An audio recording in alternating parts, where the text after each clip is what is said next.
Le Seigneur soit avec vous.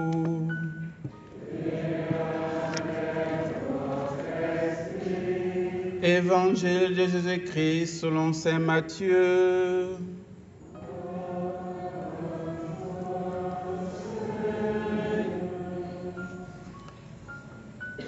Voici comment fut engendré Jésus-Christ.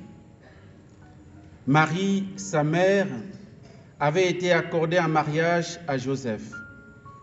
Avant qu'ils aient habité ensemble, elle fut enceinte par l'action du Saint-Esprit. Joseph, son époux, qui était un homme juste et ne voulait pas la dénoncer publiquement, décida de la renvoyer en secret. Comme il avait formé ses projets, voici que l'ange du Seigneur lui apparut en songe et lui dit : « Joseph, fils de David, ne crains pas de prendre chez toi Marie, ton épouse, puisque l'enfant qui est engendré en elle vient de l'Esprit Saint.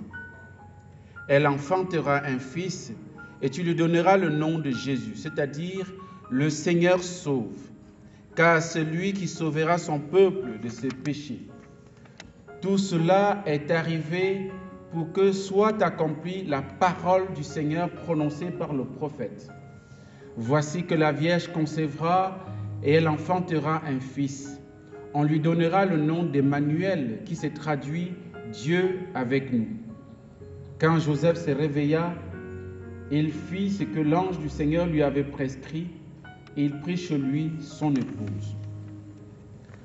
Acclamons la parole de Dieu. Louange à toi, Seigneur Jésus.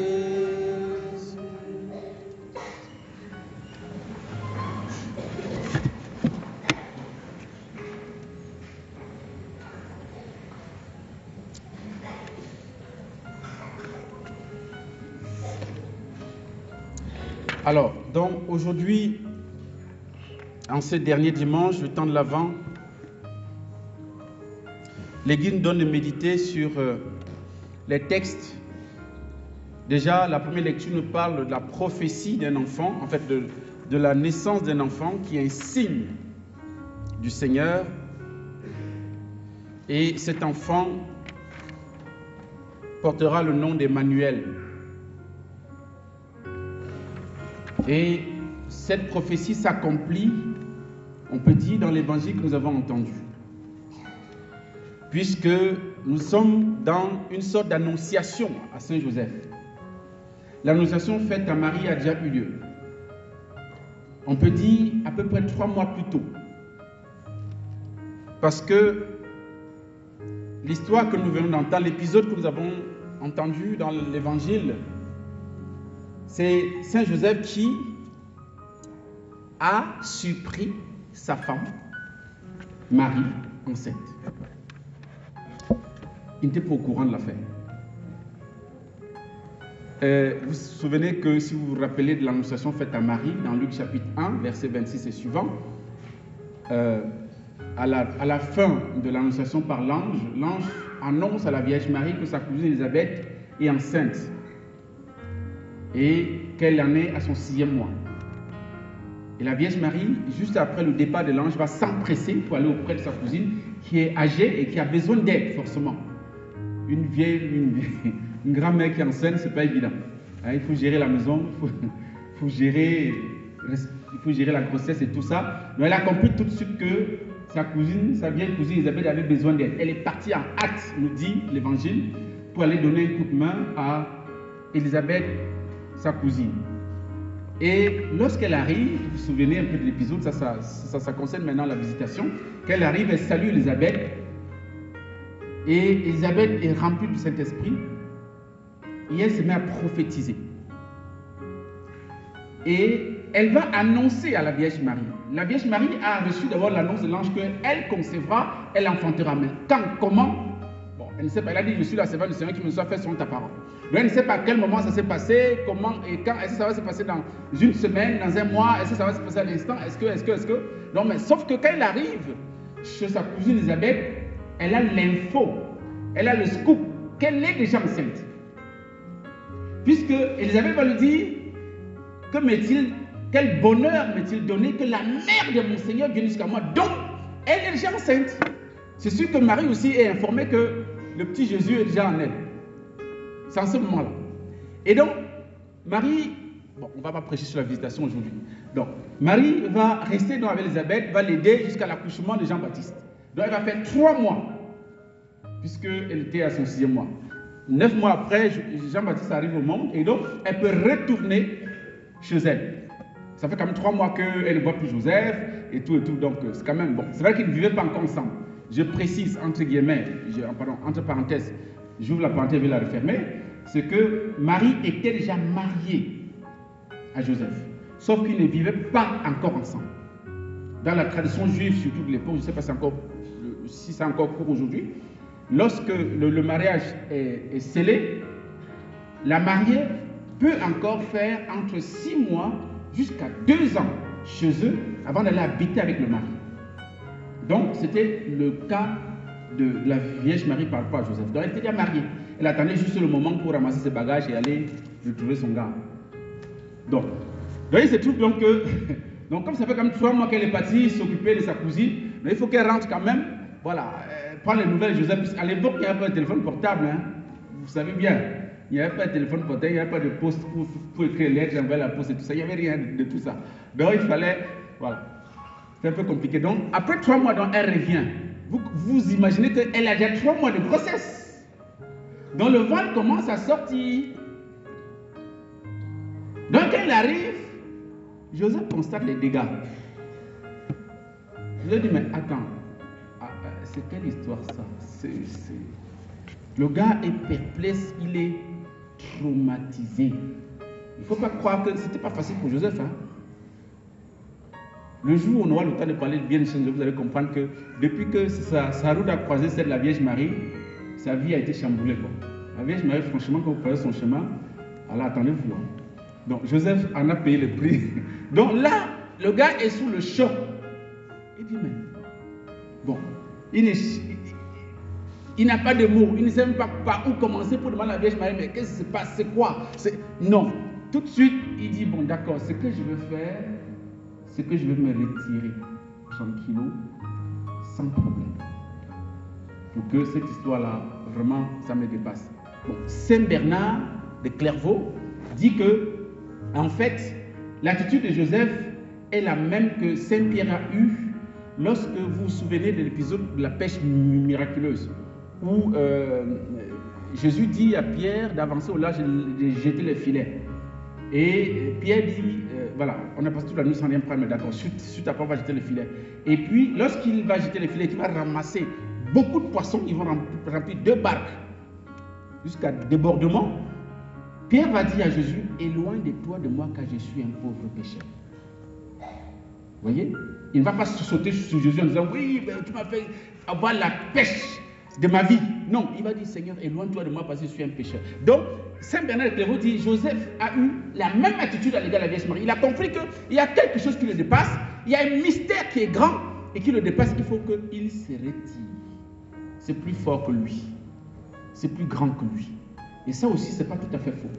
Donc, toujours est-il que Joseph a décidé de rompre en secret.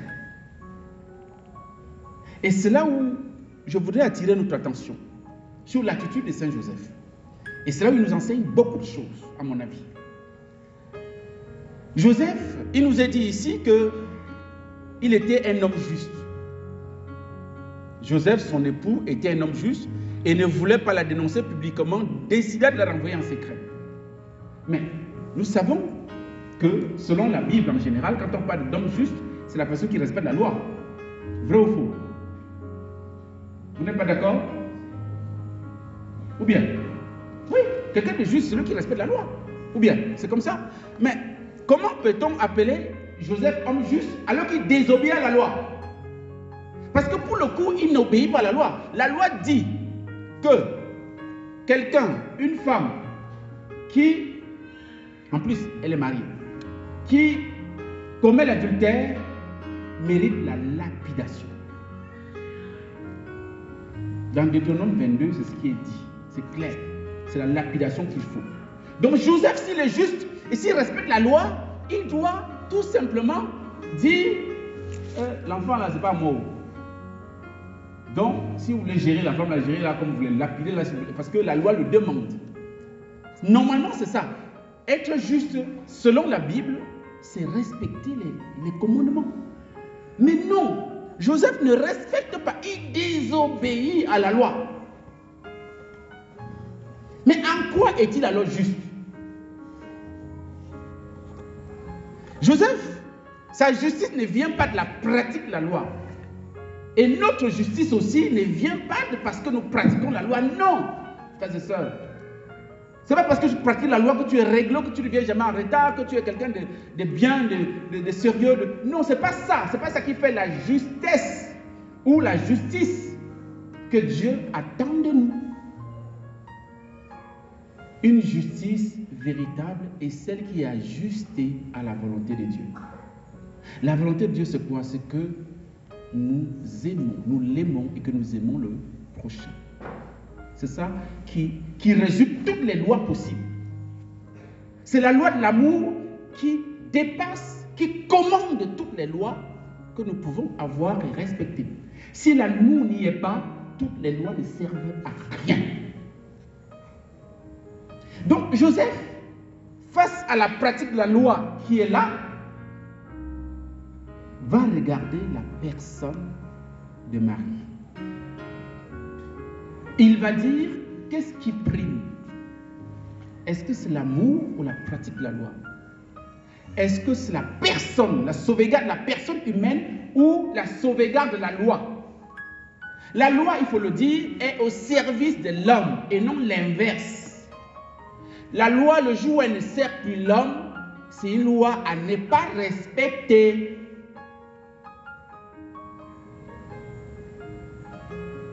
Je le dis haut et fort, même si c'est l'État qui érige la loi, le député. Une loi qui ne respecte pas l'homme, ce n'est pas une loi à respecter. Parce que l'homme est la loi suprême. Et Saint Joseph est juste parce qu'à un moment donné, il s'est dit, mais attends, c'est la vie humaine qui est en danger. Si je dénonce la Vierge Marie, selon la loi, elle va mourir.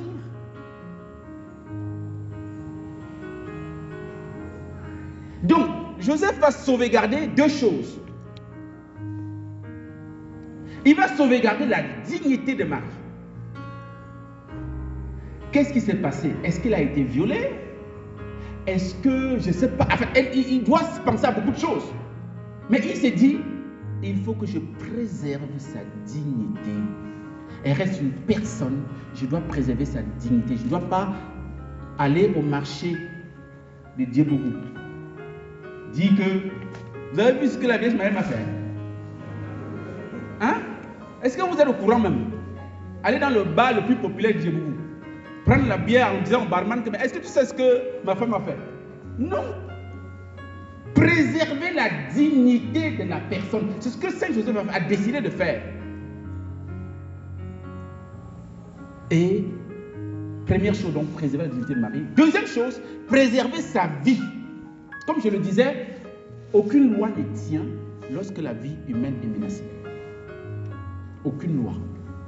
Toutes les lois tombent lorsque la vie d'une personne est en jeu.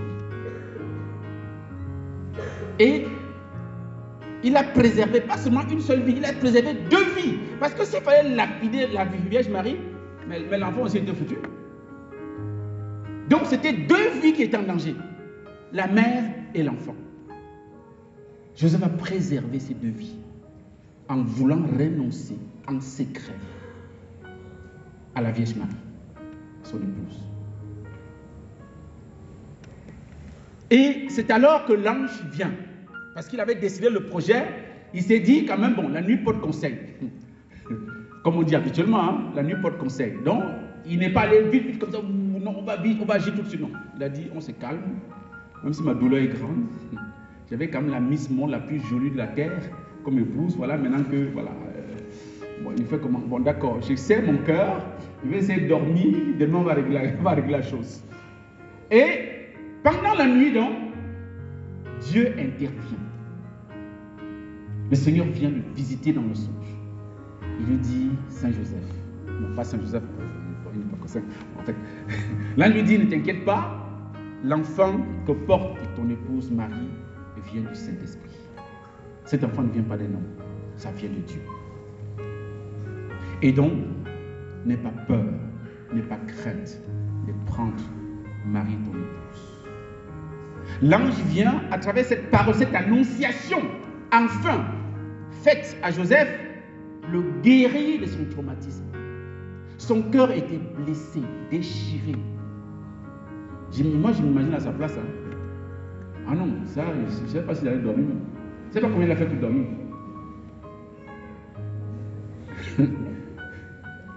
Bon, l'ange est venu le guérir. Ne t'inquiète pas. Elle reste ton épouse jusqu'à la fin. Cet enfant vient de Dieu. Tu seras son père. Parce que c'est toi qui donneras le nom de Jésus quand il naîtra. Et Joseph, au réveil, comme on a entendu la lecture, quand Joseph se réveilla, il fit ce que l'ange du Seigneur lui avait prescrit et il prit chez lui son épouse. Frères et sœurs, Saint Joseph nous enseigne encore une autre chose. L'humilité.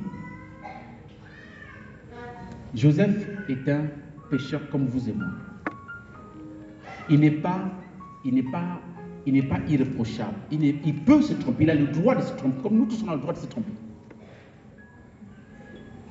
Le pire, c'est que lorsque tu te trompes, tu t'entêtes dans ta tromperie ou alors, n'est-ce pas, dans l'erreur.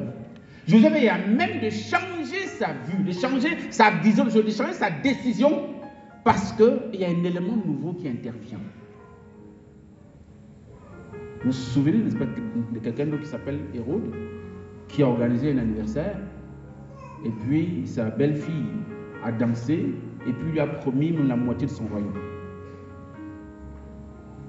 Et quand il avait reçu le conseil de sa mère, elle a demandé la tête de Jean-Baptiste, il n'a pas eu l'audace de dire non. Parce qu'il ne voulait pas revenir sur son serment. Tu es qui pour ne pas revenir sur ton serment? Tu n'es pas Dieu. Dieu seul ne se trompe pas, ne se trompe jamais. Mais vous et moi, frères et sœurs, on se trompe royalement et copieusement et tout le temps. Donc, ayons l'humilité, souvent, comme Joseph, de revenir sur certaines décisions, même quand, en général, nos décisions sont souvent prises dans la colère.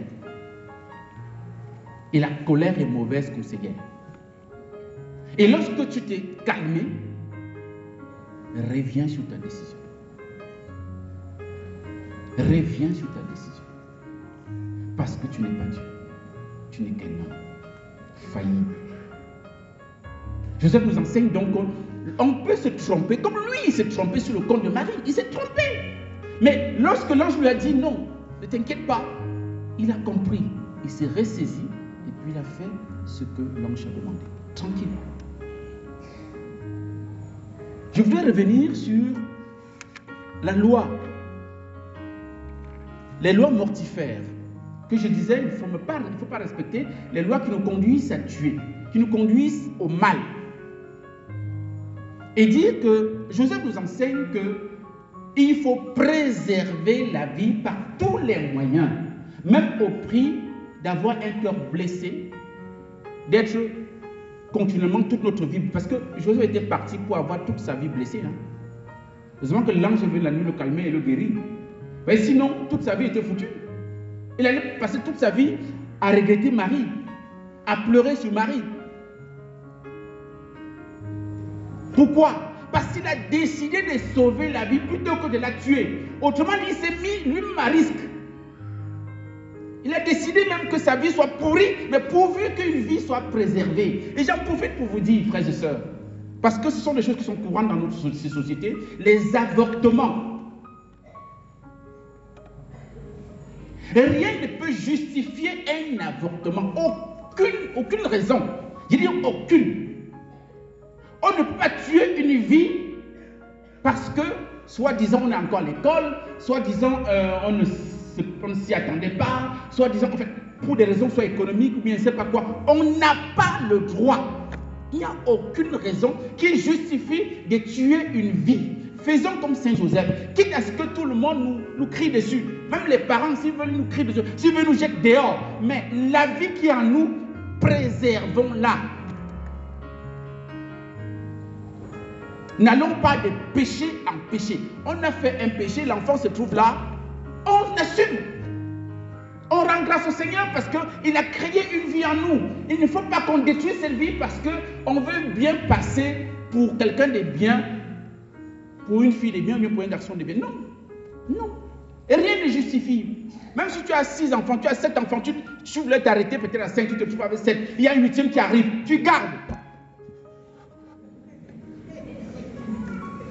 Non mais ce sont des choses vraies. Hein? Je ne mente pas. Il y a des couples bien mariés, tout ça, ils ont des enfants, mais un enfant arrive comme ça, entre guillemets, par accident. Bon, c'est accident pour nous, hein, pour vous, mais c'est pas accident pour Dieu. Hein? On dit non, vraiment, là, on ne peut pas, parce que là, vraiment, c'est compliqué. C'est ton enfant. Je suis désolé, ce n'est pas ton enfant. Toute créature, tout enfant est d'abord enfant de Dieu, avant d'être le nôtre. Et même, nous, on est intendants des enfants. On doit les comptes à rendre au vrai père des enfants, qui est Dieu. Donc, lorsque Dieu crée une vie en toi, c'est lui qui sait pourquoi il a créé. Il a un projet pour cet enfant. Il a une destinée pour cet enfant. Tu es qui, tu es quoi pour détruire cette vie? Saint Joseph nous enseigne le respect de la vie, la sacralité de la vie. Mais lui-même, comme je disais, il était mal parti. Sa vie était bousillée. Parce que je suis sûr qu'il devait être très heureux d'avoir Marie pour épouse. Mais quand même, c'est Marie, la Vierge Marie, Miss Monde de tous les temps. De tous les temps. Mais le gars sent que là, c'est compliqué. Ce n'est plus pour... Non, il ne dit pas que bon, comme on va tous perdre. Qu'on va tout perdre, on va te lapider et puis c'est fini. Non. Préserver la vie. Il faut que cela nous habite. Notre Dieu, c'est un Dieu de vie. Et vous les femmes, vous êtes faites pour donner la vie. Votre sang, vos entrailles sont les lieux de vie, non pas les lieux de mort. N'introduisez pas la mort dans vos entrailles. Avec vos entrailles, vous êtes semblables à Dieu, ce que l'homme n'a pas. Quand on dit souvent que ce que femme veut, Dieu veut là, moi je pense que c'est lié à ça. Parce que vous donnez la vie. Vous portez la vie, vous la donnez. L'homme ne peut pas. Et vous allez en ces lieux-là créer la mort? Non. Non. Même si c'est l'homme qui vous le dit, dites-lui. Parce qu'en général, le chantage, c'est que je ne peux. Moi, je ne m'en occupe pas. D'abord, ce n'est pas mon enfant, je m'en fous et tout ça, machin. Oui, d'accord, tu t'en fous, mais c'est l'enfant de Dieu. Dieu s'occupera de son enfant. Il saura s'occuper de son enfant. Frères et sœurs, vraiment, il faudrait que, vraiment, à un moment donné, qu'on décide, quoi. Qu'on décide pour la vie, qu'on décide pour le bien. Qu'on décide pour le bien. Et arrêtons cette saignée, n'est-ce pas, dans nos sociétés, n'est-ce pas, dans nos maisons, ces avortements en cascade. Non, non. Dieu est le maître de la vie. Nous n'en sommes que des serviteurs. Nous n'en sommes pas des maîtres. Donc que Saint Joseph nous aide vraiment à avoir notre juste place. Parce que nous allons célébrer à Noël la vie. Si Joseph avait fait comme nous, il n'y aura pas, n'est-ce pas, de Noël. Hein? Il n'y aura pas de Noël, peut-être on ne serait même pas là. C'est vrai que Dieu a toujours un plan B, voilà, il devait tout se débrouiller autrement, mais bon. Mais là, il ne devait pas avoir de Vierge Marie, il ne devait pas avoir un plan, il ne devait pas avoir de Noël. Mais parce qu'il a préservé la vie par rapport à sa dignité, il a mis sa dignité à la poubelle, il a dit je vais sauver la vie. Il a sauvé. Et nous sommes tous sauvés grâce à cette vie qu'il a préservée. Soyons lui reconnaissants et demandons-lui la grâce, nous aussi, d'avoir le sens de la vie. Le sens de la vie, le respect de la vie. Et de savoir qu'en toute chose, il faut qu'on mette l'amour au-dessus. C'est parce qu'il aimait la Vierge Marie véritablement. Parce qu'il aimait la vie qu'il a dit, je ne respecte pas la loi. Et c'est pour ça qu'il est juste. Il est juste parce qu'il est ajusté à la volonté de Dieu. La volonté de Dieu, c'est que tout homme soit sauvé et parvienne à la connaissance de la vérité. Et en préservant la vie de la Vierge Marie, il préserve le salut du monde entier. puisque l'enfant qui va naître va être le sauveur du monde. Son nom, c'est Dieu sauve, Dieu sauveur, dont il sera le Père. Une vocation particulière et singulière. Que par son intercession, nous puissions au cours de cette Eucharistie grandir dans cet amour de la vie, cet amour de l'homme, pour éloigner de plus en plus le mal dans notre société et dans nos familles. Amen.